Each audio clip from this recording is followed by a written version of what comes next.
자, 오늘부터 에베소서를 시작합니다. 그냥 원래 그 성경의 어떤 책을 처음 시작할 때는 뭐 쓰여진 연도, 배경 등등 좀 알아야 될 상식들이 있거든요. 근데 이제 교인들이 그런 걸 별로 알고 싶어 하지 않습니다. 여러분들도 이제 마찬가지일 거라고 생각합니다. 그럼에도 뭐 이렇게 간단하게라도 이 에베소서가 어떤 배경에서 또 누구를 향하여 어떤 주제로 쓰여진 그런 성경인가에 대해서 핵심적인 내용은 이제 좀 알아야 할 것 같습니다. 그러나 오늘 이제 시작하는 그 날이라고 해서 오늘 이걸 다 해버릴 수는 없습니다. 워낙 방대하고요. 그리고 에베소에 대한 그 배경, 에베소서니까 그 에베소라는 지역 이름이거든요. 그 지역에 사는 교인들에게 보낸 서신인데 그 에베소라는 곳에 대한 배경, 거기에 관한 전반적 이야기는 너무 많고 방대하고 풍부하여 이렇게 뭔가 차차 조금씩 하게 될 것 같습니다. 오늘 첫날이니까 부담 없이 좀 이렇게 가볍게 시작을 하는 게 좋겠습니다. 그래서 제가 이제 이런 얘기 안 하려고 하다가 수준이 떨어짐을 감안하고서라도 뭐 시작하는 마당에 여러분에게 좀 환기를 좀 시켜주기 위해서 넌센스 아재 개그를 좀 하겠는데, 우리 교회 성경 퀴즈 대회에도 나올 수 있는 문제입니다. 아기를 낳고 싶어하는 신혼부부가 읽어야 할 성경은 에베소서랍니다. 내친 김에 헤어지기를 원하는 부부가 읽어야 될 성경은 갈라디아서라는 것입니다. 그래도 웃는 사람이 있네요. 참 해맑아요. 여러분들 이게 웃어주니까 이렇게 참 목사님들 자꾸 이런 그 아재 개그들을 이렇게 실없이 하게 되는 건데, 아니다 싶으면 아주 그냥 인상찌 풀고 있어야 합니다. 그래야 다시는 이제 이런 아재 개그 안 하지. 하여간 우리 이렇게 좀 가볍게 한번 터치를 하면서 들어가 봅시다. 자, 에베소서, 바울이 쓴 서신입니다. 전체가 6장밖에 안 되는 그리 길지 않은 내용입니다. 근데 바라기는 아까 말씀드린 것처럼 제발 좀 이렇게 깊숙하게 묵상하듯이 그렇게 읽어와 주시길 바라고, 적어도 이제 예배 때 해당하는 분량만큼은 미리 읽고 준비를 하시기 바랍니다. 많이 읽으면 더 좋죠. 출애굽기를 했던 것과 비교하면 이게 분량적으로는 이게 얼마나 가볍고 작습니까? 뭐 얼마 안 되잖아요. 그러니까 미리 잘 준비하시기 바라고. 자, 에베소서 6장 1장부터 3장까지는 이론입니다. 4장부터 6장까지는 실천 부분입니다. 제가 명쾌한 정리를 해드리는 겁니다. 두 부분이다. 3장, 그 다음에 4, 5, 6, 1, 2, 3. 이론, 실천. 그래서 여러분 잠깐 한번 확인해 본다면 이론 부분이 3장까지니까 3장 마지막 한번 보세요. 3장 21절. 교회 안에서와 그리스도 예수 안에서 영광이 되도록 영원 무궁하기를 원하노라. 아멘. 딱 끝나죠. 그 다음에 이제 실천 부분이 4장이잖아. 그 실천 부분을 시작하는 4장 1절에 그러므로 앞에 이론 끝났죠. 이 이론으로 인하여 그러므로 주 안에서 갇힌 내가 너희를 권하노니 이제 이렇게 하기를 권한다. 이렇게 되는 것입니다. 그러니까 이론을 가르쳐주고 그러므로 이렇게 해라 라는 실천의 가르침을 이렇게 같이 주는 거죠. 그래서 에베소서 전체의 주제, 이 에베소서 전체의 주제는 뭡니까? 확실히 알고 분명하게 행하라 라고 앞에 이렇게 현수막에 기록을 한 것입니다. 이 현수막의 글자들이 영상으로 나갈 때 다 보일지 그건 제가 잘 모르겠어요. 그러나 여러분은 보이죠? 확실하게 알고 분명하게 행하라. 그렇게 이 에베소서의 전체 주제를 설정한 것입니다. 근데 이제 오늘 잠깐 한번 생각을 해본다면 첫 번째 시간 아닙니까? 전체 주제는 확실하게 알고 분명하게 행하라인데, 근데 오늘 말씀 제목은 이게 반대로 되어 있죠. 분명하게 알고 확실하게 행하라. 요 미세하고 디테일한 차이를 이제 여러분이 깜빡 졸리면은 무슨 말 하는지 모를 것이고 조금 섬세하게 이해를 해 주셨으면 좋겠다라는 생각이 듭니다. 전체 주제는 확실하게 알고 분명하게 행하라. 근데 오늘 주제는 분명하게 알고 확실하게 행하라. 뭔 차이냐? 혹시 실수를 해서 전체 주제와 오늘 설교 제목이 헷갈려서 표현이 바뀐 게 아닌가 의심하는 분들도 있을 것입니다만, 합리적인 의심입니다. 그러나 이제 이후에 그 의도와 취지가 있게 되는 또 은혜가 있었습니다. 이제 분명이나 확실 다 비슷한 개념이죠. 근데 전체 주제는 확실히 알고 분명히 행하라인데 오늘 첫 번째 설교 주제는 분명히 알고 확실히 행하라잖아요. 그러니까 시작할 때는 전체가 아니라 이제 오늘 시작이니까 시작할 때는 분명해야 되는 거죠. 여러분이 분명이라는 한자는 나눌 분자, 그 밝을 명인데, 그러니까 무슨 말이냐? 분명, 나누어서 밝힌다. 그게 분명입니다. 그러니까 나눈다는 말이 뭐예요? 쪼갠다, 낱낱이 세분해서 밝힌다는 겁니다. 이거 굳이 말하자면 귀납적이단 말이죠. 여러분이 어떤 개념을 분명히 알려면 이거를 구별시킬 수 있어야 되는 겁니다. 즉 나눌 수 있어야 하는 겁니다. 그래야 분명한 개념이 잡히죠.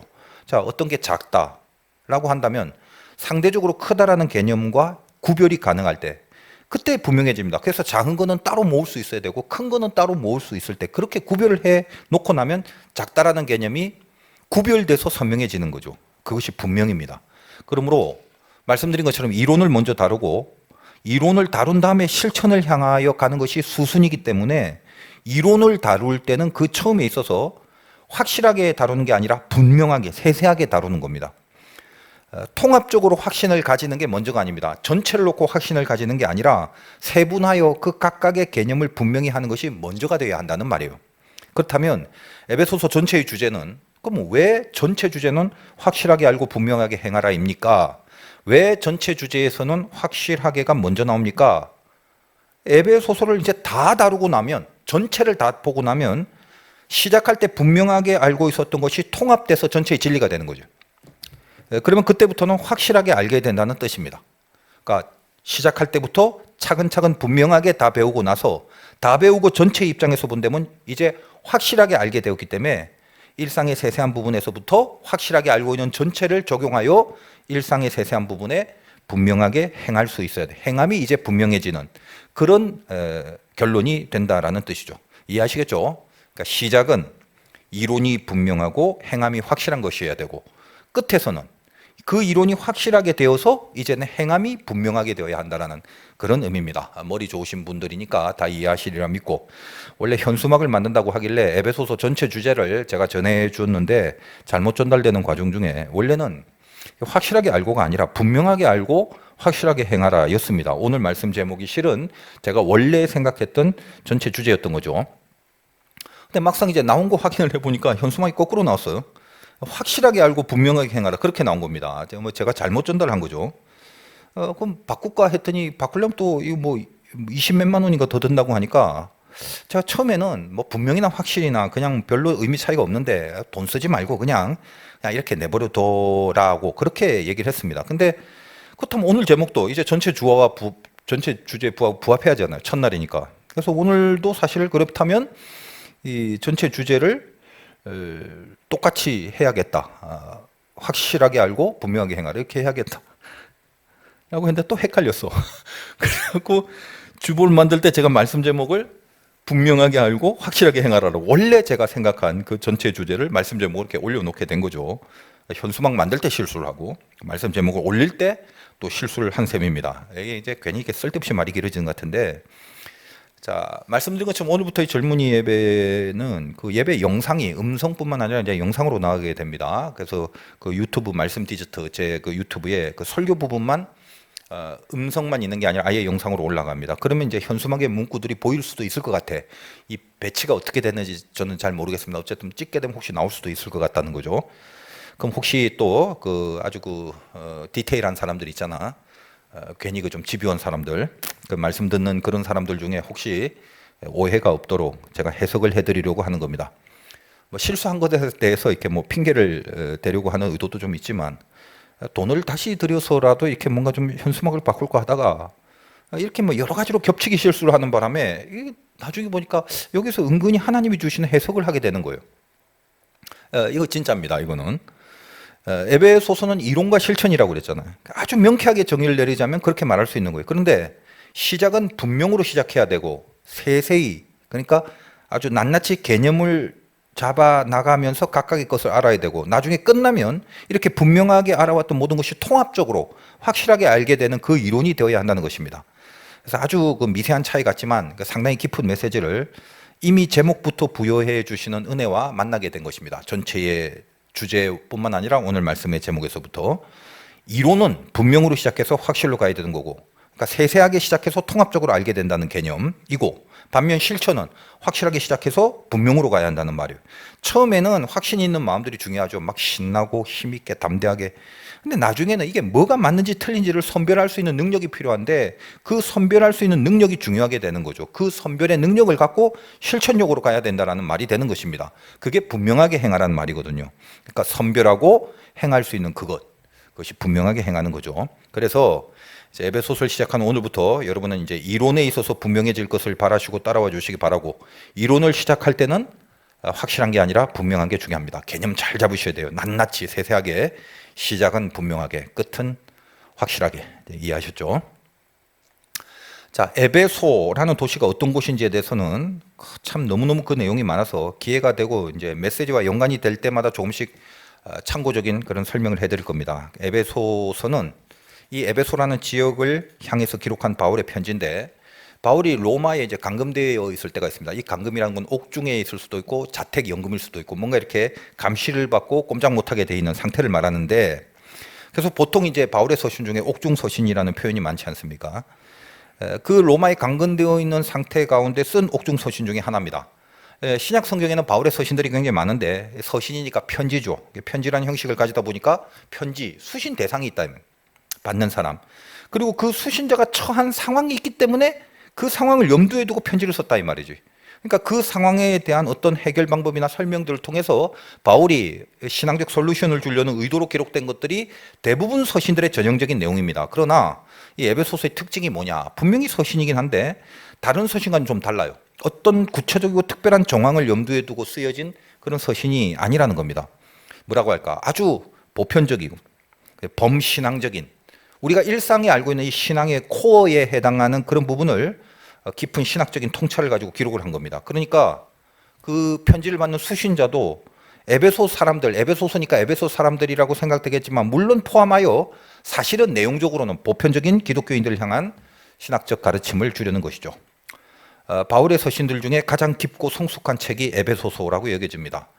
바울이 쓴 성경 중에 로마서도 있죠. 그 로마서가 신학의 그 기초이자 뿌리에 해당한다면 에베소서는 그 기초에서부터 성숙하게 자라나서 가장 잘 익은 그런 열매에 해당하는 그런 느낌이 드는 성경입니다. 또 그럴 수밖에 없는 이유가 바울이 이 에베소서를 기록할 당시 나이가 목회를 한 30년쯤 하고 나서 나이비 60 정도, 60 한 2, 3세, 60이 넘었을 때요. 그러니까 얼마나 무르익었겠어요. 에베소서는 바울 서신들 중에 여왕이다 이렇게 불릴 정도로 그 깊이와 완성도가 높은 그런 신학적 이해를 기록하고 있다는 점에서 중요한 가치를 가지고 있는 성경이 되는 것입니다. 오늘 첫날이라 이런 원론적인 것을 얘기하는데 피가 되고 살이 되는 거니까 일단은 새겨두시기 바라요. 자, 에베소라는 도시 여러분 가봤는지 모르겠는데 어떤 곳인지 알 필요가 있는 중요한 지역입니다만 그것도 역시 오늘 다 말씀드릴 수는 없죠. 자, 로마가 당시 세계를 지배하고 있었지 않습니까? 그때 로마가 지배한 많은 세계 중에 도시를 이렇게 건설했는데 그 로마가 건설한 세계 6대 도시 중에 하나였다. 그러니까 아주 중요하고 비중 있고 번성한 그런 도시 중에 하나였습니다. 미국으로 치면 뉴욕, 우리 서울로 치면 강남 정도 되는 거죠. 자, 지금 이 에베소가 어디 있나요? 튀르키예에 있죠. 튀르키예. 예전에 터키라고 하는데 그 여행 갔다 온 사람도 있죠. 그 여행 갔다 온 사람 중 오늘 예배 안 나온 것 같은데 여행 갔다 온 사람도 아는데 하여간 그 터키 가게 되면 거기 아주 신앙적 의미가 있는 참 중요한 곳이 많습니다. 근데 그 교회 다니고 예수 믿는 신자들조차도 그 중요한 그곳 그 성지 터키를 다니면서 뭐 들어보면 뭐 케밥이 맛있다는 둥, 뭐 카이막이 맛있다는 둥, 뭐 에드벌루는 타봤냐 못 타봤냐 참 다양한 관심들이 많아요. 이 터키가 아주 큰 땅덩어리인데 거기를 소아시아라고 합니다. 그러니까 터키가 위치하고 있는 그 반도를 소아시아라고 하는데 소아시아 고유명사로는 이게 아나톨리아 반도라고 불려집니다. 에베소가 어디냐면 그 터키의 서쪽 남부에 있는 항구 도시입니다. 그래서 지도 같은 데서 여러분이 구글맵 같은 데서 에베소를 찾아보시면 알겠지만 원래 이 터키라는 나라가 유럽과 아시아를 연결하는 지정학적 위치에 있지 않습니까? 그러니까 무역의 중심지가 되는 거죠. 고대 7대 불가 사이 뭐 이런 말 참 많이 하자. 몇 대 불가 사이 뭐 불가 사이. 그 중에 하나가 이 터키 에베소, 즉 아르테미스 신전. 그 아르테미스 신상이 세워진 곳이 세계 7대 불가 사이 중에 하나입니다. 여러분이 성경을 좀 아는 사람들은 이 터키에 있는 이 아르테미스 신전이 세 개의 불가 사이 중에 하나인데 이것이 성경의 배경이 되어 있는 사건이 많죠. 여러분이 어느 정도 성경을 알지 모르겠는데 그 사도행전에 보면 데메드리오라는 사람이 아데미, 이게 아르테미스예요. 여신상을 만들어서 팝니다. 우상 장식들을 파는 거지. 근데 이제 바울 때문에 쫄딱 망한 사건이 나오죠. 그 성경에는 에베소라는 지역을 근거로 하는 이야기들이 너무나 많아서 다 말씀드릴 수 없다고 했습니다. 차차 하겠는데 그 중에 뭐 몇 가지 예를 들면 유명한 사람 브리스길라와 아굴라, 바울과 같이 동역했던 사람인데 같이 천막을 만들었잖아요. 바울의 동역자였는데 그들이 같이 이 에베소라는 곳에서 사역을 하기도 했고, 그리고 두란노 서원에서 말씀을 바울이 가르쳤습니다. 2, 3년 동안. 두란노, 그 뭐 출판사 이름도 있고, 뭐 요즘도 여러분 뭔지는 몰라도 두란노 하면 익숙하잖아요. 그만큼 유명한 거다 말이에요. 자세한 건 나올 때 합시다. 또 여러분 요한계시록 보면 그 요한계시록에 등장하는 7교회 앞에 그 중에 에베소 교회가 있습니다. 처음 사랑을 잃어버렸다 이런 질책을 받았던 교회이기도 하고, 지금 이렇게 들려드리는 이야기가 처음 듣는 소리고 낯선 사람이라면 성경 좀 읽고 살아야 될 것입니다. 그리고 에베소는 요한복음을 쓴 사도 요한계시록을 쓴 사람 동일한 이 사도 요한이 예수님이 죽으실 때 그 어머니를 부탁한 제자였거든요. 요한이. 그래서 이 사도 요한이 예수님의 어머니와 같이 이렇게 어머니를 모시고 살았던 바로 그곳이 에베소입니다. 그래서 이 에베소에 가면 사도 요한의 무덤이 있어요. 거기 요한복음을 기록한 그 요한계시록을 기록한 바로 그 요한의 무덤이 에베소에 있습니다. 터키에 있는. 이 에베소는 사실 성경적으로 봤을 때도 너무 많은 내용을 간직하고 있는 지역이라서 적어도 기독교인이라면 이 성경 이해를 위해서라도 공부를 좀 해야 하는 그런 곳이라고 여겨집니다. 제가 요한복음 설교를 오랫동안 하고 다 끝나고 나서 이 튀르키예에 갔습니다. 저희 주된 목적은 하나였습니다. 거기서 이 요한의 무덤을 쭉 보고 싶었던 거예요. 이 요한복음의 대장정을 다 마치고 묵상한 후에, 그리고 요한계시록을 요한이 다 기록을 하고 죽었지 않습니까? 대표적으로 요한복음과 요한계시록. 그 요한의 마지막 무덤을 그냥 왠지 한번 보고 싶은 충동이 생겨서, 저도 이제 최근에 요한계시록을 설교를 끝냈지만 그 전에 우리 낮예배 때 요한복음, 신명기 전에 아마 요한복음을 끝냈는데 참 많이 애를 썼고 몸부림쳤고, 참 저에겐 굉장히 진한 그런 강해 설교 중에 대표를 한번 들으라 그러면 이 요한복음을 꼽을 정도로 코로나 전후로 해서 저에게 많은 영감을 하나님이 주셨던 그런 많은 영적인 전투들이 있었던 막 그런 그 설교인지라 105번의 설교, 그거를 끝나고 나서 그냥 그 요한에 대한 그 막연함이 생긴 거예요. 그래서 방문했습니다. 그걸 마치고 그 요한의 심정이 제 마음에 동기화가 돼서 그의 그 마지막 무덤을 관망하고 있다 보니까 뭔가 이렇게 속에서 깊은 감흥이 일어나고 뭔가 가슴이 참 뜨거워짐을 느낍니다.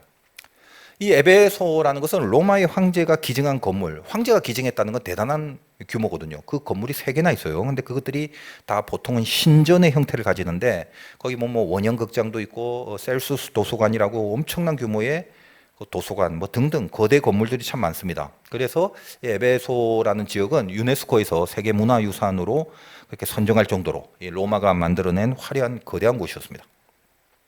말씀드린 것처럼 항구 도시의 전형적인 죄성 뭐죠? 사창가 많고 윤락가 많고, 그렇죠. 사치와 낭비가 일삼고, 왜냐하면 돈이 자꾸 왔다 갔다 하니까. 그리고 그 지역엔 귀족들만 따로 모여서 부귀와 사치를 즐기는 그런 모습들, 이렇게 특화된 그런 그 지역들도 많았던 곳입니다. 잡다한 많은 내용들을 다 열거한다는 건 이제 별로 의미가 없으니까 조금 축소를 해서 여러분들이 이제 에베소서를 묵상해 나가면서 에베소의 이런 배경, 이 지역이라는 배경 하에 초점을 맞춰야 될 우리의 영성이 뭔지 이걸 잘 붙을 수 있기를 바라는데, 아까 말씀드린 것처럼 당시 이 에베소는 아데미 여신을 가장 신성시했던 곳입니다. 이 아데미 여신이라는 것을 나라별로 조금 부르는 방법이 다른데, 이집트에는 이시스라고 불리고 로마는 여러분이 익숙한 다이아나라고 불렀고, 그리스인은 아르테미스라고 불렀고, 오늘 이 에베소 지역에 있는 사람은 이오니아인이라고 하는데 그들은 이제 아데미라고 부릅니다. 그래서 성경은 아데미 여신이라고, 그렇게 아데미라고 기록이 되어 있죠. 그 여신의 핵심은 뭐냐? 다산입니다. 풍요죠. 그래서 이렇게 그 아데미 여신을 보면 가슴이 24개가 달려 있어요. 그리고 머리에는 바벨론을 상징하는 성이 있고, 몸에는 사냥꾼 니무롯, 성경에 나옵니다만 그 니무롯을 상징하는 뭐 사자, 호랑이, 사슴, 다양한 짐승들이 새겨져 있는 그런 신상입니다. 알다시피 니무롯이라는 사람은 하나님과 대적하는 그런 불신의 상징이었습니다. 창세기에 나옵니다. 이 아데미 축제가 에베소에서 매월 5월마다 벌어지는데, 자, 가슴이 24개예요. 그러니까 24명의 흰 옷을 입은 여자 사제들이 앞에 서고 아데미 여신에게 고환, 이 고환을 바쳐서 스스로 고자가 된 남자 사제들이 있어요. 그 사제들이 그 뒤에 호위병처럼 따르게 됩니다. 제가 그 신명기 설교를 통해서 잠깐 언급한 내용이죠. 성경에 보면 고환이 상한 자나 음경이 잘린 자는 하나님의 총회에 들어오지 못한다는 내용이 있었습니다. 이게 바로 이 우상과 이렇게 연결되어 있는 내용들이기 때문에 그렇습니다. 그래서 그 행렬이 바다에 있는 그 부둣가에 이르게 되면 여기 그 남자 사제들이 다시 24마리의 황소의 고환을 잘라서 이 여신의 목에다가 이렇게 걸어줍니다. 그러면 열광하고 춤추고 난리 부르스가 되는 거예요. 그러니 이러한 아데미 여신의 이 광적인 축제의 분위기 때문에 이 아데미 여신상을 만들어 파는 사람, 성경에는 은장색이라고 나오는데 데메드리오 같은 사람이죠. 그런 사람들의 장사가 얼마나 잘 되었겠습니까? 아데미 신상만 만들어서 파는 길드가 형성되고 조합이죠. 그 조합에서 돈을 잘 벌고 있는 은장색들이 이제 바울이라는 사람이 와서 복음을 가르치고 외치면서 이 우상의 신전들을 타파하는 그런 사역 중에 가만히 보니까 점점 장사가 안 되기 시작하는 거예요. 그래서 아까 언급해드린 사도행전에 이 사건이 나옵니다. 이 데메드리오라는 자가 선동해서 바울의 무리들을 공격합니다. 그때 이 바울과 함께 동역하고 있었던 가이오와 아리스타고라는 사람을 붙들어서 연극장으로 달려 들어갑니다. 그때 그 연극장이라는 표현이 사도행전에 나오는데 그 연극장이 지금 이 튀르키예의 에베소에 가면 그 원형 극장이 나옵니다. 반원형으로 이렇게 돼 있고 이렇게 높이가 저 위에 이렇게. 그래서 이 가운데서 얘기를 하면 아무리 넓어도 마이크가 없이도 저 뒤에까지 소리가 진동으로 들리게 그렇게 만들어 놨어요. 옛날 사람 참 기술이 좋은 것 같아. 제가 거기 가서 그 원형 극장에 앉아서 남들은 여기가 그런 배경을 갖고 있는지 뭐 알게 뭐겠습니까? 가서 뭐 사진 찍고 뭐 V자 하고 있는데 저는 거기에 앉아서 데메드리오가 잡아온 바울의 동역장인 이 가이오와 아리스타고를 묵상해 봅니다. 죽여라, 없애라 이런 선동자들의 소리들이 귀에 들리면서 그럼에도 그 한가운데서 사람이 만든 것이 신이 아니다라고 외치는 이런 그 주님의 사람들의 사자후가 그 원형 경기장에 제 영적으로 가슴에 이렇게 깊이 들어오게 되는 것입니다. 성경의 사건들이 이 가슴에 새겨지는 감흥이 참 큽니다. 사실 이제 저 같은 사람들이 성지를 순례하고 이 기독교 이 역사지를 방문하면서 이제 글을 좀 쓰고 좀 그래야 되는데 여행을 하는 사람은 참 시내 뭐 에드벌룬 타고 케밥을 먹으려고 참 안타까워요. 뭐 먹지 말란 말이 아니라 이 깊은 성경의 스토리를 역사 안에서 조명할 수 있는 그 공간에서 케밥을 먹다니 후식으로 뭐 터키식 아이스크림 꼭 먹습니다. 뭐 줄까 말까 막 실강이 하는 거 있잖아요. 이태원 같은 데가 뭐 꽃갈모자 막 쓰고 뭐 파는 거. 여러분도 이제 여행할 기회가 많을 건데 성경을 모르고 이렇게 세계를 다닌다는 게 참 안타까운 거예요. 그러니까 연결을 시킬 수 있어야 그 장소의 그 무게가 이제 역사 속에서 실려지는 거거든요. 그게 여행이지. 오늘 이제 첫 시간이니까 그냥 이제 에베소에 대해서 감각을 조금 가지시기 바랍니다. 그 주희가 오늘 안 왔지. 안 보이는데 주희가 그 튀르키예를 갔다 왔다고 해서 몇 가지를 물어봤더니 아무것도 모르더라고. 그래서 그런 여행 다니지 말고 좀 알고 다녀야 이 역사 속에 깊은 무게가 좀 있을 거 아니야. 오늘 좀 앉아 있었으면 여러 가지로 좀 많이 좀 질책을 하려고 했는데 안 와서 의미가 없네. 결국 이제 한마디로 그 좀 이 감각을 좀 가지시고 에베소서라는 것은 잘 이제 보세요. 이제부터 온통 득실거리는 세상 원리가 가득한 이곳에서 오로지 하나님의 말씀만으로 그 영향력을 행사한 곳 그곳이 에베소입니다. 그리고 그 말씀의 깊이와 경지가 무르익어서 두란노 소원에서 계속 복음과 성경의 공부를 하면서 이 바울을 통해서 교회가 뭔지 그리스도가 뭔지 기독교인이 뭔지 이런 가장 원론적인 우리들의 정체성을 이 서신의 형태를 빌려 우리 모두에게 던져준 메시지더라는 것입니다. 세상에 득실거리는 죄악의 상징인 에베소, 세상적으로 극대화된 그곳에 하나님의 말씀이 투척돼서 거기서 어떤 영향력을 행사하는가에 대하여 아주 그 깊은 영감과 통찰력으로 우리에게 메시지를 주시는, 좀 알고 싶지 않아요? 그러니까 분명하게 알고 그리고 확실하게 행하시게 하시는 말씀이 되는 겁니다. 그렇게 에베소서를 다 마치고 나면 이제는 전체적으로 확실하게 알았기 때문에 비로소 이제 어영부영, 들쭉날쭉, 긴가민가, 무분별하게 이런 것이 아니라 분명하게 선별하여 옳은 것을 바로 행할 수 있는 그런 신자의 삶을 살아가는 그런 삶이 되리라라는 기대가 있게 되는 것입니다. 자, 여러분의 문제가 뭔가요? 신앙의 영역에서뿐만 아니라 인생의 영역에서도 마찬가지지만 실은 뭐냐? 모른다는 거예요. 아니면 잘못 알고 있는 거죠. 그러니까 행함에 있어서도 뭘 해야 할지 모르고 아니면 잘못 행하고 있는 거 둘 중에 하나입니다.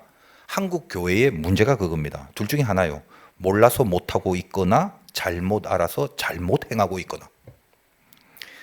제가 볼 때 영적 데미지는 후자가 더 큽니다. 바울이 오랜 기간 2, 3년에 걸쳐 이 두란노에서 말씀을 강론하면서 에베소라는 세상의 원리가 가득한 곳에서 기독교가 뭔지, 교회가 뭔지, 신자가 뭔지, 신앙이 뭔지, 믿음이 뭔지 이렇게 특심으로 가르쳤어요. 바로 그 심정이 오늘 이 에베소서를 설교하는 저에게 임하기를 저도 기도하고 있습니다. 그래서 여러분들이 오늘 이 예배를 통해서 마음의 다짐이 있기를 바랍니다. 분명하게 알자. 그리고 나서 확실하게 행하자. 그것만이 신앙이다. 네, 아시겠습니까? 오늘 첫날이라 조금 길어질 수도 있는데 달랑 2절인데 본문 2절부터 먼저 한번 볼게요. 하나님 우리 아버지와 주 예수 그리스도로부터 은혜와 평강이 너에게 있을지어다. 여기 은혜와 평강이 있을지어다. 바울 서신에 있어서 늘 등장한 단어가 이 두 개입니다. 근데 이것을 막 식상하게 의뢰 쓰는 말이다 여겨버리지 말고 은혜와 평강 많이 나오는 단어인데 항상 한 세트로 나오는 거예요. 왜 늘 같이 등장하는가? 은혜가 원인이고 평강은 결과라서 그렇습니다. 그러니까 은혜가 없이 평강은 없다는 거예요. 반대로 은혜가 있으면 평강은 반드시 있다는 말입니다. 여러분 오늘 이제 설교 후에 기도할 건데 에베소서 첫 시간인데 말씀을 잘 붙들고 기도하기 바라요. 분명하게 알고 확실하게 행하는 것이 목적이 맞다면 오늘 말씀 중에는 은혜와 평강이 있기를 간절히 구하는 것으로 시작하기 바랍니다. 하나님 저에게 은혜와 평강이 있기를 바랍니다. 오늘 이 말씀이 저에게 주어진 것처럼 은혜와 평강을 주시옵소서. 자, 그런데 이제 은혜와 평강이라고 하면 우리 시작할 때 분명하게 알자고 그랬죠. 아, 좋은 상태 그거 좋지. 은혜 평강. 순조로운 상태, 문제 없는 상태, 고난 없는 상태 그런 거 생각하잖아요. 그래서 시작할 때 어때? 분명하게 알아야 된다는 거예요. 여러분 은혜와 평강이 얼마나 치열한 개념인지를 아셔야 됩니다. 지금 한번 생각을 해보세요. 바울이 감금 상태예요. 그것이 말씀드린 것처럼 감옥의 형태이든 자택 감금이든 로마에서 죄인의 신분으로 얽매여져 있는 상황입니다. 근데 거기서 편지를 쓰는데 뭐라고요? 은혜와 평강을 말하고 있는 겁니다. 힘들어 죽겠어 나 좀 살려줘가 아니라 은혜와 평강을 말합니다. 바울이 신앙이 좋아서 그런가? 물론 그런 점도 있겠지만 우리 생각과 이 은혜와 평강의 개념이 전혀 다릅니다. 아주 비장한 심정으로 말하는 것이 은혜와 평강이라는 말을 하는 것이라고 그걸 이해를 하셔야 된다는 거예요. 자, 은혜부터 한번 생각해 봅시다. 은혜의 헬라어 카리스라는 단어, 이 제법 유명합니다. 이 카리스를 어떻게 번역하냐면 은혜 혹은 기쁨 혹은 사랑, 호의, 감사 등등 그런 의미의 번역을 합니다. 뜻이 많다 보니까 정확하게 개념을 잡기가 어렵기도 하죠. 그냥 다 좋은 말들이다. 카리스는 그렇게 여겨지게 됩니다. 근데 여러분은 이제 카리스라는 단어보다 카리스마 이 단어를 더 잘 알고 있죠. 카리스마가 있다라고 표현하는 경우가 많은데 이게 우리가 알고 있는 의미가 뭐냐면 사람들을 이끄는 능력 이 정도로 이제 이해를 하고 있습니다만 원래 이 카리스마의 뜻이 은사라는 뜻이에요. 그러니까 카리스에서 카리스마가 나왔다는 것은 은혜에서 은사가 나왔다는 거죠. 무슨 말입니까? 은혜가 없는 은사는 없다라는 거예요. 그러니까 우리가 가장 분명하게 알아야 될 개념이 있는데 카리스, 은혜가 뭐냐라는 거예요. 호의, 사랑, 기쁨, 감사 등등으로 다 번역하는 건 좋은데 그런 표면적 의미가 아니라 그 핵심적인 영적 뜻이 뭐냐? 카리스, 은혜라는 것에 그걸 알아야 된다는 것입니다. 은혜라는 건 딱 한마디로 말하면 이게 제일 중요해요. 하나님이 주신 거다 그 말이에요. 그러니까 내가 만든 게 아니라 하나님이 주신 거다. 그 말이 카리스, 은혜의 본질입니다. 그러니까 거기서 나온 카리스마도 은사라고 번역을 합니다만 무슨 의미가 있는 거죠? 은사는 내가 만들거나 내가 갈고 닦은 어떤 실력이 아니라 하나님이 주신 거다. 그 말이다 이 말이에요. 우리가 일단 1절을 한번 보면 하나님의 뜻으로 말미암아 그리스도 예수의 사도된 바울은까지만 바울은 결국 자기를 뭐라고 소개하죠? 하나님의 뜻으로 말미암아 그리스도 예수의 사도된 바울은 내가 사도되는데 내가 만들었다? 내가 사도되는데 내가 갈고 닦았다? 내가 이걸 이루어냈다? 전혀 아니죠. 하나님의 뜻으로 말미암아 이렇게 표현을 하고 있습니다. 그러니까 은혜로 된 존재라는 거예요. 바울은 자기 표현을 내가 은혜 때문에 존재하는 나 이게 나다라고 소개하는 것입니다. 그러니까 여러분도 마찬가지예요. 여러분 예수 믿고 산다 하면서 제발 그 어리석게 그 낑낑거리지 좀 마요. 그 낑낑이라고도 합니다. 에디슨이 참 똑똑한 사람인데 말입니다. 병아리를 자기가 까겠다고 달걀을 자기 품에 놓고 지낸 적이 있습니다. 에디슨 인생에 있어서 제일 어리석은 에피소드였죠. 여러분 닭이 병아리를 낳습니다. 그러니까 낑낑대지 마세요. 은혜를 받지 못하고 살아가고 있는데 예수를 믿으면서 뭘 그렇게 끙끙대고 낑낑대고 그렇게 앓고 살아갑니까? 내가 병아리 깔라고? 그리고 이제 안 되면 원망하고 그러죠. 은혜를 받겠다는 마음은 하나도 없고 일을 이루겠다 이 생각만 가득하니까 이게 안 되는 겁니다. 그걸 낑낑거린다고 그래요. 여러분 분명히 아셔야 돼요. 은혜가 원인입니다. 여러분이 지금 이 자리에서 예배를 드리는 존재가 된 것도 믿음의 비중은 다 다르겠지. 그 정도 차이는 다를지 몰라도요. 여기 지금 이 자리에 있다는 이 존재가 됐다는 것만 해도 오늘 바울식으로 말하면 은혜가 만들어 놓은 존재가 됐다라는 고백과 동일한 거죠. 흔히 예배를 사모하라는 말을 많이 하는데 그게 무슨 말이냐면 은혜를 사모하라는 말입니다. 그러니까 은혜를 받고 싶은 심령이 되라는 말이죠. 여러분 인생은 은혜가 끌어갑니다. 그러니까 그걸 알아야 돼요. 나를 끌어가는 것이 내가 이루어 놓은 업적이 나를 끌어가는 것이 아니라 은혜라는 게 나를 끌어가는데 여기에 대하여 뭐랄까 이 부분에 대한 분명한 각성이 언제쯤 생겨질지 모르겠는데 이것이 분명해질 때부터 본격적인 믿음이라는 게 가능해지는 것입니다. 은혜를 받는 것이 내 인생에 끌려지는 힘이구나. 은혜 받으면 끌어가는구나 이거요. 여러분 그 은혜라는 헬라어 카리스를 히브리 말로는 이건 헨이라고 합니다. 그 헨이라는 원어의 뜻이 뭐냐면 울타리 안에 뭔가를 넣어둔 것이라는 표현이에요. 그래서 이 히브리 말인 헨의 어원이 하나인데 하나라는 말이 진을 친다, 캠프를 친다는 말입니다. 많이 들어봤죠? 구약의 이스라엘 성도들이 광야에서 늘 하는 게 뭐예요? 하나, 즉 캠프, 진을 치는 거였단 말이죠. 그것이 뭐다? 결국 은혜 안에 산다는 말이 되는 것입니다. 이 한자를 살펴보면 깊은 영감이 있습니다. 은혜라고 할 때 그 은자가 한자를 보면 밑에 마음심이 있고 위에 입구자가 있죠. 그 입구자 안에 큰 대자가 있습니다. 그러니까 무슨 말이냐면 마음에 어떤 틀이 있는데 울타리가 있다는 거예요. 그 울타리 안에 큰 대자, 큰 것이 있는 상태. 그것이 은혜할 때 은자가 주는 메시지입니다. 여러분 가슴 한가운데 가장 큰 것이 여러분 이 영혼의 울타리 안에 가장 큰 게 있는 거예요. 하나님이 들어와 있는 거. 그게 은혜란 말입니다. 여러분 이스라엘이 광야에서 진치고 살았는데 하나 아까 헨이죠. 헨. 그 가운데 하나님의 영광. 그 큰 것이 머무르고 있을 때는 언제나 약속의 땅으로의 인도하심이 있었죠. 그러나 그들 안에 이 은혜가 떠나버릴 때는 여지없이 하나님 앞에서 죄를 범하고 원망과 불평이 난무했었거든요. 그러면 뭐죠? 인도하심을 받아 누리지 못하게 됩니다. 그러니까 맨날 애굽으로 가자, 항상 거꾸로 빠꾸 가자, 이렇게 불평과 원망만 하고 있었잖아요. 인생이라는 건 은혜가 끌어가는데 은혜 없으니까 인도하심이 없게 되는 거예요. 여러분 안에 크신 하나님이 들어와 주셔야 한다는 것입니다. 이게 은혜예요. 그리고 나서 그 은혜가 있을 때 연결하여 세트라고 그랬죠. 평강이 있게 되는 겁니다. 헬라어로 평강은 에이레네라고 하지만 우리가 잘 알다시피 히브리 말로 평강은 샬롬이죠. 예수 안 믿는 사람들도 마찬가지 인사할 때 편안하신가요? 뭐 평강하신가요? 뭐 이런 거 많이 합니다. 그런 인사 하잖아요. 별탈 없이 무탈하기를 바란다는 의미에서 사용합니다. 그러나 오늘 첫 시간에 분명히 알아야 되죠. 우리는 이 개념을 알아야 됩니다. 지금 바울이 무탈한 상태 아니에요. 평강은 히브리 말로 샬롬인데 제가 얼마나 많이 설명을 해드렸습니까? 아무 문제가 없는 그런 상태를 말하는 게 아닙니다. 오히려 지독한 고난 중에 있을 때 해야 할 말이 샬롬입니다.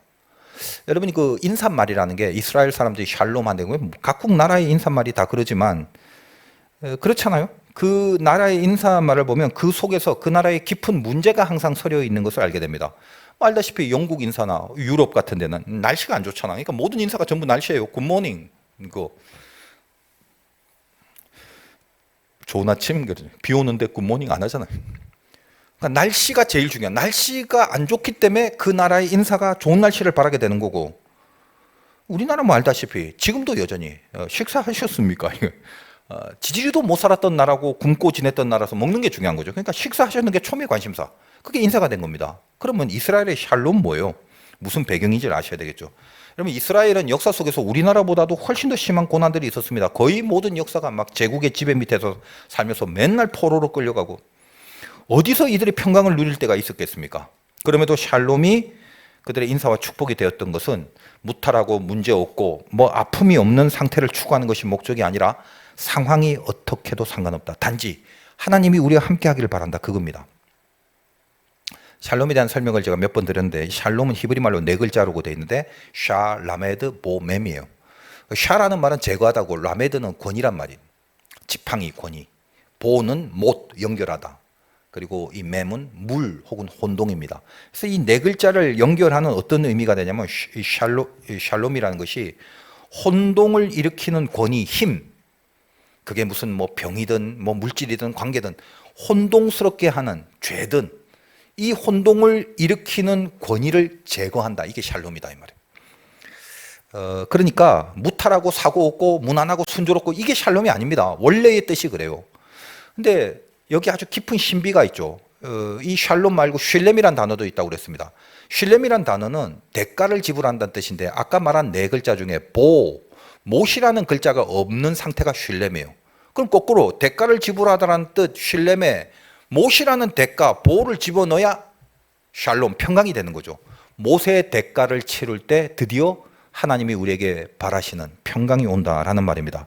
눈치채셨겠지만 이게 무슨 말이에요? 그 못이라는 것은 십자가의 못을 말하는 거죠. 주님이 못 박히시는 대가를 지불해서 얻어내는 것이 샬롬입니다. 내가 얼마나 벌고 얼마나 안정된 뭔가를 구축하고 어떤 조건과 환경이 어떻게 개선됐는가가 아니라 주님이 그 못 박히신 것을 대가를 지불하여 나를 위하여 그 못이 허락되었을 때 얻어지는 것이 그것이 평강이다라는 거예요. 뭐 여기까지는 좋았는데 그 다음에 오해를 하시면 안 됩니다. 그렇다면 그 못으로 대가를 치루어서 그 대가, 그 치루어진 대가가 뭐라고요? 고난이 없어지고 못으로 대가를 치르셨으니까 주님이 거기서 아픔이 사라지고 문제가 해결되고 성공하고 시험만 치면 합격하고 사기만 하면 주식이 오르고 그런 거 아닙니다. 그렇게 순조롭게 되는 것 자체가 목적이 아니라 그 전에 아주 궁극적인 대가를 얻게 됩니다. 그게 뭐다? 못이죠. 못은 박는 거예요. 연결하는 거다 이 말이에요. 그러니까 우리와 하나님을 연결하셨다는 것입니다. 그것이 샬롬의 본질이에요. 여러분이 경험해 왔듯이 살다 보면 아플 수도 있고 모자랄 수도 있고 뭐 고난이 여전할 수는 있어도 거기서도 평강은 가능합니다. 그렇죠. 왜? 주님이 나와 하나님을 연결하신 상태가 되면 거기가 평강, 에이레네, 즉 샬롬이 되는 것입니다. 여러분 이 샬롬의 가장 리얼한 임팩트는 사실은 순조로울 때 느끼는 것보다는 가장 힘들 때 느끼는 경우가 훨씬 많아요. 여러분이 못으로 연결된 하나님과의 연합됨의 영성은 언제? 어떤 일이 터지고 내가 할 수 없는 일을 만났을 때 무릎 꿇고 간절해하고 가난해질 때 이때거든요. 그게 샬롬이다 이 말이에요. 물론 뭐 상태가 좋고 환경도 좋고 동시에 같이 하나님과 연결되어 있으면 제일 좋겠지. 그러나 그거는 현실적으로 그렇게 쉽게 되지는 않습니다. 그러니까 주님이 나와 하나님을 연결한 상태로서의 평강을 지금 사도 바울이 감금된 상태에서 나에게 평강이 있고 너희에게 평강이 있길 원한다. 어떤 의미인가 알겠죠? 얼마나 이걸 지키기 위해서 자기 환경을 극복해야 되는 치열함이 서려 있는 선포인지 그걸 느끼셔야 된다는 겁니다. 지금 바울이 자기를 바라봅니다. 옥에 있네, 감금됐네. 기독교의 진리를 진술해 나갈 때 환경은 최악이지만 하나님이 내 안에 거하시는 은혜가 있고 은혜, 그죠? 하나님이 들어오시는, 하나님이 먼저 들어오는 게 은혜라고 그러죠. 그러므로 그 은혜가 나와 하나님을 연결하고 있다라는 거예요. 하나님과 연결되는 상태가 샬롬이고, 그러므로 은혜가 원인이고 평강은 결과로서 지금 바울을 붙들고 있다. 그래서 은혜와 평강이란 말을 선포하고 인사하며 고백하는 은혜와 평강을 강구하는 바울의 현실. 그러니까 여러분 한번 보세요. 이 바울의 현실 얼마나 혹독한 현장입니까? 근데 거기서 은혜와 평강을 누립니다. 룰루랄라 하면서 누리고 즐기는 게 아닐 것입니다. 크신 하나님을 안에 품고, 이 은혜죠. 그리고 그걸 뺏기지 않고 못으로 박아 연결시키는 치열한 자기와의 싸움. 그게 평강이죠. 그 은혜와 평강을 선포하는 것입니다. 여러분에게 그렇게 살라는 거예요. 그게. 여러분의 은혜와 평강이 그런 겁니다. 편안한 거, convenient 이런 거, comfortable한 거, 편안한 것을 평강이라고 여기는 그 개념을 고쳐야 되는 거예요. 편안해도 평강이 없을 수 있고, 불편해도 평강이 있을 수 있습니다. 어떤 환경이냐의 문제가 아니라 못 박혀 연결되어 있느냐라는 문제라는 거예요. 주님이 여러분을 하나님과 연결시키기 위해서 그냥 고무줄로 몇 번 칭칭 묶은 거 아니에요. 당신의 몸에 못을 박아서 그 피 흘리는 못으로 하나님과 연결시키신 것입니다. 감히 우리는 그런 존재들입니다. 여러분 선택하셔야 돼요. 그럼 인생을 살면서 편안하게 살렵니까? 평안하게 살렵니까? 컴포터블하게, 컨비니언스하게 살 겁니까? 아니면 샬롬으로 살 것입니까?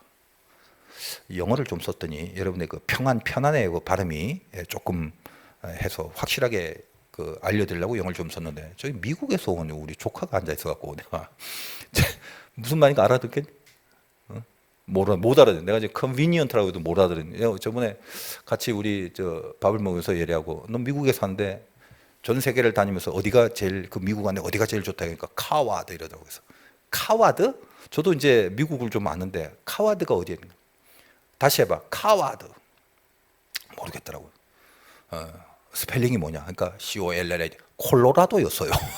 그러니까 우리는 콜로라도 하면 바로 알았는데 카와드 이러던데 모르겠더라고. 그래서 역시 그 토종 그 발음은 확실히 따라갈 수가 없다. 네, 그런 생각을 하게 됩니다. 그러니까 지금 내가 뭐 얘기해도 모른대잖아요. 내 발음이 이게 국산 토종이. 그러나 여러분들은 깨닫고 알아들을 수 있습니다. 바로 알죠. 편안한 거와 평안한 거 이건 다른 것입니다. 환경으로 인한 편안함이 아니라 하나님과 연결된 것에 대한 평안함. 이것이 샬롬의 본질이다 말씀드린 거죠. 그럼 선택하시다 이 말이에요. 편안하게 살 건가 평안하게 살 건가. 다른 말로 고난 없이 무탈하게 살 건가 아니면 하나님과 연결돼서 살 건가. 둘 중에 굳이 하나를 고른다면 둘 다 하면 안 돼요. 되죠. 물론 둘 다 되기만 하면 얼마나 좋아요. 그러니까 환경도 문제없고 하나님과도 연결되어 있고 이거 금상첨화죠. 그러나 현실은 그러기가 쉽지 않습니다. 그래서 혹시 가능하다 할지라도 적어도 우리 마음가짐에 있어서 둘 중에 하나를 목적 삼는 인생관이 있어야 된다는 거예요. 뭘 고르실 거예요? 힘들지 않은 환경 이걸 목적으로 살 것인가 아니면 하나님과 연결된 상태를 목적으로 살 것인가. 이것이 신자의 신앙을 가름하는 기준이 되는 것입니다. 여러분 오늘 기도 속에 그걸 선택하고 분명하셔야 돼요. 뭘 원하십니까? 원하기는 무탈하고 고난 없이 환경이 잘 풀리는 걸 원하겠죠. 좋아요. 그걸 원치 말라고 하는 게 아닙니다. 말씀드린 것처럼 둘 다 되면 제일 좋습니다. 그러나 제가 살아보니까 그리고 살아온 사람들을 쭉 살펴보니까 현실적으로 거의 불가능해 봅니다. 뭐 추구해 보세요. 하나님과도 연결돼 있고 현실적으로 잘 풀리고 추구해 보는 건 자유입니다. 해보세요. 근데 저는 안 됩니다. 그러니까 잘 생각해야 돼요. 어느 것이 더 좋을까라고 생각하지 마시고 그야말로 현실적으로 냉철하게 생각해 봐야 돼요. 이것이 좋다고 해서 그렇게 되느냐를 따져봐야 된다 이 말이에요. 그 현실적인 생각을 잘 하시라 이 말이지. 여러분 현실적으로 생각 잘 하잖아. 여러분 인생이 죽을 때까지 힘들지 않을 환경을 목적으로 살아야겠다. 고난 없이 아픔 없이 힘들지 않게. 내 인생의 목적은 그거야. 힘들지 않을 환경. 그래서 그것을 목표했다 칩시다. 난 이걸로 결정할 거야. 난 아무래도 이게 좋아. 그랬다 치자 이거야. 근데 중요한 게 현실적으로 안 된다 이 말이에요. 그러니까 그 자체가 거의 불가능인데 왜 그걸 목적으로 삼고 살죠? 이게 이상한 거죠. 근데도 인간이 참 어리석어요. 끝까지 안 되는데 그런데도 또 그걸 목적으로 삼는단 말이죠. 그러니 남는 건 뭐죠? 매번 좌절이고 매번 실패고 매번 낙담이고 매번 암울하고 그냥 전신의 우울밖에 없어요. 그러나 샬롬은 어떤가요? 환경이 아무리 변한다 할지라도 좋을 때도 있고 나쁠 때도 있겠지만 아무리 나쁘다 할지라도 내 믿음이 그 못을 믿고 있는 한 하나님과 연결된 상태는 그 어떤 것도 세상으로부터 방해받지 않습니다. 저는 그래서 예수 믿는 자들의 환경이라는 건 제 인생 결론이에요. 하나밖에 없다라고 생각하고 삽니다. 환경? 좋은 환경? 나쁜 환경? 뭐 더 나은 환경? 괜찮은 환경? 그런 거 없다고 생각합니다. 예수 믿고 나서 인생에서 환경이라는 것은 뭐다? 다 부질없는 것이라고 여겨집니다. 단지 하나, 유일한 환경, 딱 하나뿐입니다. 하나님과 못으로 박혀 연결된 환경, 그것뿐입니다. 그것이 나의 나됨입니다. 분명하게 알고 확실하게 행하시길 바랍니다. 오늘 1절에서 고백한 바울의 자기소개가 그거죠. 하나님의 뜻으로 말미암아 그리스도 예수의 사도된 바울은, 바울이 자기가 누구라고요? 결국 그리스도가 못으로 박아서 하나님과 연결시켜버린 나 바울은 그 말입니다. 우리 모두가 바울과 같은 사람 아니에요? 오늘 기도할 때 이 바울이 은혜와 평강을 구한 것처럼 주님 은혜를 주세요. 내 안에 가장 크신 하나님이 들어오시고 내 영의 울타리 안에 가장 크신 그분이 떠나지 않고 들어오시고 그곳으로 말미암아 못 박아 연결시킨 그 상태를 내가 지켜내게 하여 주시옵소서. 주님과 못 박혀 연결된 상태만이 내가 누리고 보장받고 영원히 가능할 수 있는 나의 유일한 환경입니다. 그것이면 충분합니다. 이 은혜와 평강이 있으시기를 주님의 이름으로 축원드립니다.